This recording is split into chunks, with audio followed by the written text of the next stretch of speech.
Praise the Lord. 3 நிமிடம் 3 வசன பகுதிக்கு உங்களை அன்போடு கூட வரவேற்கதில் மிக்க மகிழ்ச்சி அடைகிறேன். இந்த நாளிலே நாம் எடுத்துக்கொண்ட தலைப்பு நம்பிக்கை. இன்றைக்கு நம்பிக்கை இல்லாமல் வாழ்கிற வாழ்க்கையில் என்னங்க சுகம் இருக்க போகுது? ஆண்டவர் அப்படிப்பட்டவர்களை பார்த்து தான் சொல்லுகிறார், நீ நம்பிக்கையோடு வாழ இந்த 3 வசனங்களுக்கு நீ இடம் கொடுத்தால், அதை விசுவாசித்தால் நிச்சயமாகவே இது உங்களுடைய வாழ்க்கைக்கு பிரயோஜனமாக இருக்கும் என்று இயேசுவின் நாமத்தினாலே நம்புகிறேன். விசுவாசிப்பீர்களா? நம் வசனத்துக்குள்ளாய் கடந்து செல்லலாம். எடுத்துக்கொள்வோம். ரோமர் 15ஆம் அதிகாரம் 13வது வசனம். பரிசுத்த ஆவியின் பலத்தினாலே உங்களுக்கு நம்பிக்கை பெருகும்படிக்கு, பரிசுத்த ஆவியின் பலத்தினாலே நம்பிக்கை பெருகும்படிக்கு,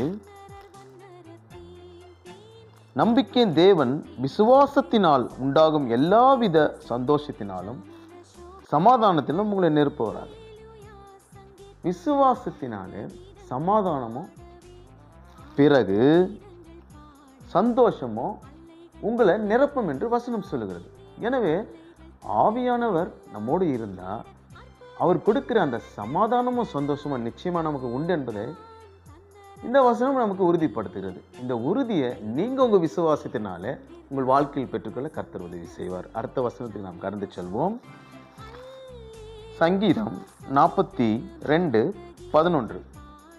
என் ஆத்துமாவே நீ ஏன் கலங்குகிறாய்? ஏன் எனக்குள் தேங்குகிறாய்? தேவனை நோக்கி காத்திரு, என் முகத்திற்கு ரட்சிப்பும் என் தேவனுமாய் இருக்கிறவரை நான் இன்னும் துதிப்பேன். பாருங்க, இன்னைக்கு மனுஷன் என்ன பண்றான்? கலங்கி கொண்டிருக்கிறான். என்ன பண்ண போறோம், ஏது பண்ண போறோம் சொல்லி மனக்கலக்கத்தோடவே இருக்கிறான். அப்படிப்பட்டவர்களை பார்த்து சொல்லுகிறார் ஆண்டவர், ஏன் கலங்குற? ஏன் தியங்குகிறாய்? குழப்பம், மனுஷனுக்குள்ள இருக்கிற குழப்பம் தான். இதை செய்யலாமா இல்லை செய்யாமல் இருக்கலாமா, இதை 4 பேர்கிட்ட கேட்டு செய்யலாமா என்று குழம்பிக் கொண்டே இருக்கிற ஒரு மனிதர்களை பார்க்கிறோம். அப்படிப்பட்டவர்களை பார்த்து தேவன் சொல்லுகிறார், ஏன் தியங்குகிறாய்? கர்த்தரை நோக்கி காத்திரு, உன்னுடைய முகத்திற்கு ரட்சிப்பு வரும். அது நிமித்தமாக நீ எல்லாவற்றையும் பெற்றுக்கொண்டு அவரை துதிக்க முடியும் என்று இந்த வசனம் சொல்கிறது. எனவே காத்திருக்க வேண்டிய இடத்துல நம்ம காத்திருக்கணும். குழப்பத்தை தூக்கி வெளியே போடுங்க, கலக்கத்தை தூக்கி வெளியே போடுங்க. கர்த்தருக்குள்ள சந்தோஷமா இருங்க, அவரை துதிச்சு பாடுங்க. உங்களுடைய பிரச்சனைகள் எல்லாம் முடிவுக்கு வரும். 3வது வசனத்துக்குலாம் நம்ம கடந்து செல்லலாம். எரேமியா 29:11.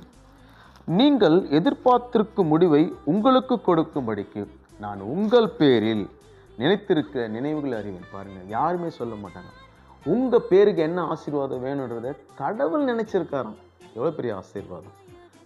அப்பா அம்மா நினைக்கிறத காட்டிலும் கடவுள் நினைக்கிறது பெரிய விஷயம் தானே. உங்கள் பேரை அவர் நினைச்சிருக்காரு. உங்களுக்கு என்ன செய்யணுன்றதை, உங்கள் முடிவு என்ன என்பதை அவர் அறிந்திருக்கிறபடினாலே நிச்சயமாகவே உங்கள் வாழ்க்கைக்கு வேண்டியதை அவர் செய்வார் என்ற நம்பிக்கையோடு இருங்க. உங்கள் முடிவு சம்பூர்ணமாக இருக்கும் என்று இயேசுவின் நாமத்தினாலே விசுவாசிக்கிறேன். கர்த்தர் தாமே உங்களை ஆசீர்வதித்து அப்படியாய் வழிநடத்தி காப்பாராக. ஆமேன். தேங்க்யூ.